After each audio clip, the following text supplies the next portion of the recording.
Hi friends, हम लोग पिछले कक्षाओं में ब्रह्मांड की परिभाषा को वेन आरेख के माध्यम से याद किया। आज की हम कक्षाओं में अवधारणाएं को याद करेंगे, कॉन्सेप्शंस।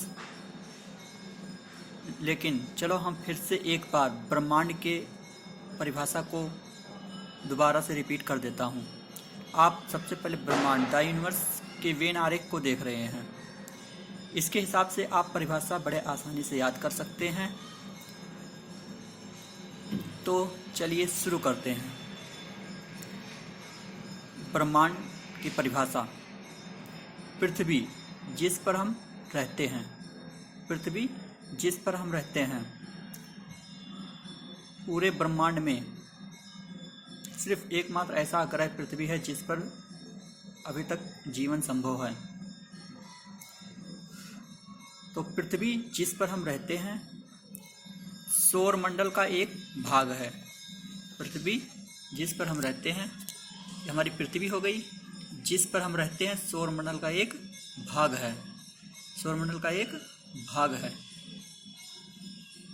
तथा सौर मंडल आकाशगंगा का एक भाग है, तथा सौर मंडल आकाशगंगा का एक भाग है। और लाखों आकाशगंगाओं, ये लास्ट वाला हमारा वृत्त जो है ये ब्रह्मांड को शो कर रहा है, यानी। और इसमें ये ए हमारा ए का मतलब आकाशगंगा, इस ए का मतलब आकाशगंगा, जो अलग अलग ए लिख रखे हैं हम, इसका मतलब आकाशगंगा। यानी कि एक ब्रह्मांड में लाखों आकाशगंगाओं के समूह, लाखों आकाशगंगाओं के समूह को ब्रह्मांड कहते हैं। कितना इजीली आप ब्रह्मांड की परिभाषा याद कर लिए हैं। एक बार और हम रिपीट कर देते हैं। ब्रह्मांड द यूनिवर्स, पृथ्वी जिस पर हम रहते हैं, सौर मंडल का एक भाग है, तथा सौर मंडल आकाशगंगा का एक भाग है। और ब्रह्मांड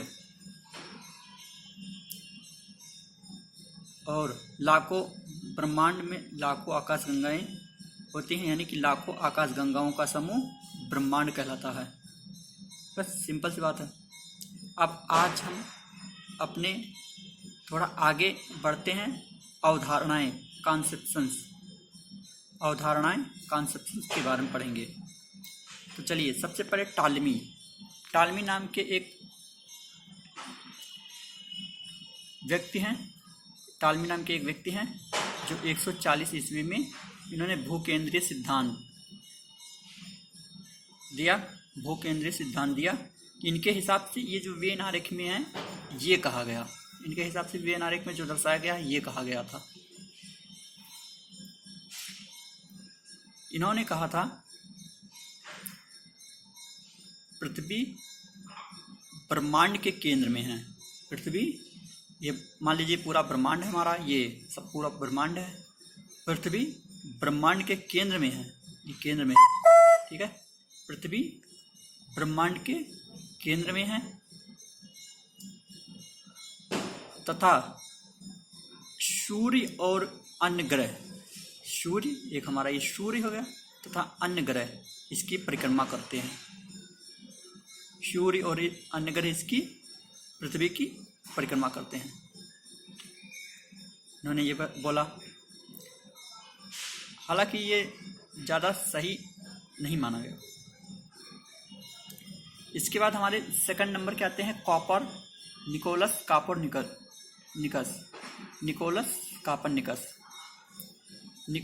कापर्निकस, जो कि पोलैंड से हैं।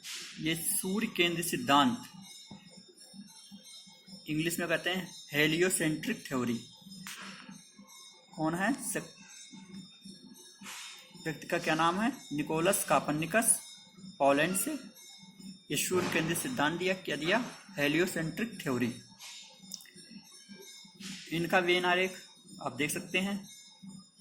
इन्होंने कहा सूर्य ब्रह्मांड के केंद्र में है, सूर्य ब्रह्मांड के केंद्र में है, तथा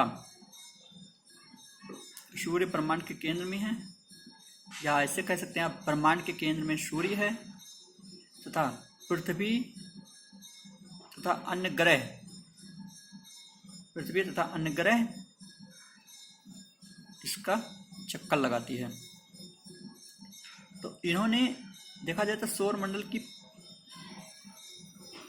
जैसा सौर मंडल हमारा है कि सूर्य के चारों तरफ अन्य ग्रह और पृथ्वी चक्कर लगाते हैं, ये चीज़ इन्होंने सही दिया था, ये चीज़ इन्होंने सही दिया, तो इनका ये चीज़ सही माना गया। इसके बाद हम नेक्स्ट आते हैं, ये हमारा है हर्शेल।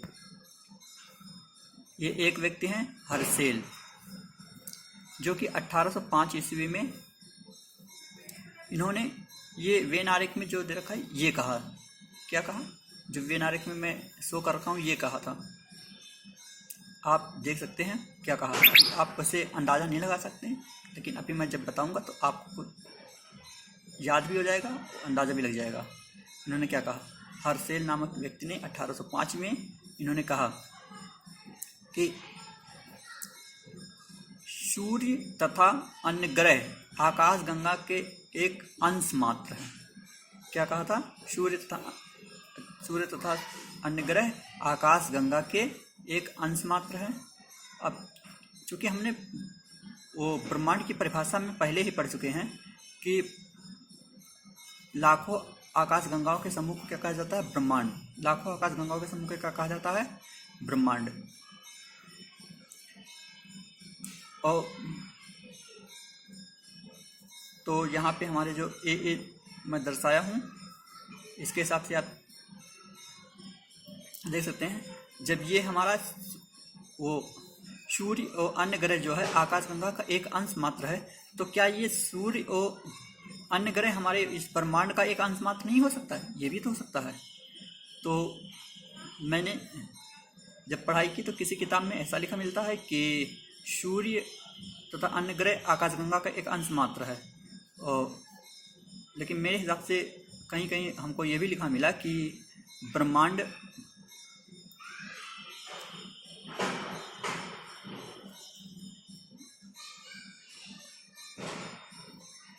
का भी ये सूर्य और अन्य ग्रह एक अंश मात्र ही है। बल्कि ऐसा देखा जाए तो आकाशगंगा भी एक अंश मात्र की जैसा है, ठीक है। लेकिन हर्शेल ने जो कहा वो चीज़ सटीक है, आप हर्शेल का याद करके रखिएगा। एडविन हब्बल, सेकंड व्यक्ति आते हैं हमारे एडविन हब्बल। इन्होंने 1920 ईस्वी में इन्होंने क्या कहा कि इन्होंने विस्तार होने की बात कही कि अभी भी ब्रह्मांड का विस्तार हो रहा है, ठीक है। अभी भी ब्रह्मांड का क्या हो रहा है, विस्तार। सबसे पहले आप जानते हैं कि एक सूक्ष्म अणु था, सूक्ष्म अणु सबसे पहले जानते हैं कि एक सूक्ष्म अणु था। ये ब्रह्मांड की थ्योरी हमारी बिग बैंग थ्योरी से संबंधित है। बिग बैंग थ्योरी, ये बिग बैंग थ्योरी का ही दर्शाया गया है। बिग बैंग थ्योरी का ये दर्शाया गया, एक सूक्ष्म अणु था जो कि इसमें बहुत बड़ा विस्फोट हुआ, और विस्फोट होने के बाद ये ब्रह्मांड का निर्माण हुआ था। तो इसमें ये जो हम आकाशगंगा है, ये हमारी 2 आकाशगंगा इसमें मैं शो कर रखा हूँ, 1 और 2 आकाशगंगा, और ये इसके बीच की दूरी है। तो इन्होंने एडविन हब्बल ने ये बताया था कि अभी भी ब्रह्मांड का विस्तार हो रहा है, अभी भी ब्रह्मांड का विस्तार हो रहा है, इन्होंने ये बताया था। और वो किस आधार पर बताया था, आकाश गंगाओं के बीच की दूरी के आधार पर। किसके आधार पर बताया था, आकाश गंगाओं के बीच की दूरी के आधार पर। फिर अगले व्यक्ति और हैं हमारे गैलीलियो, इटली से। इन्होंने 1610 ईस्वी में दूरबीन का आविष्कार किया। किसका आविष्कार किया, दूरबीन का आविष्कार। तो आज की जर्नी हमारी यहीं तक। अब नेक्स्ट क्लास देखने के लिए हमारे चैनल को लाइक और सब्सक्राइब ज़रूर करें, और बेल आइकन को दबाना मत भूलिएगा। Thank you for watching my video.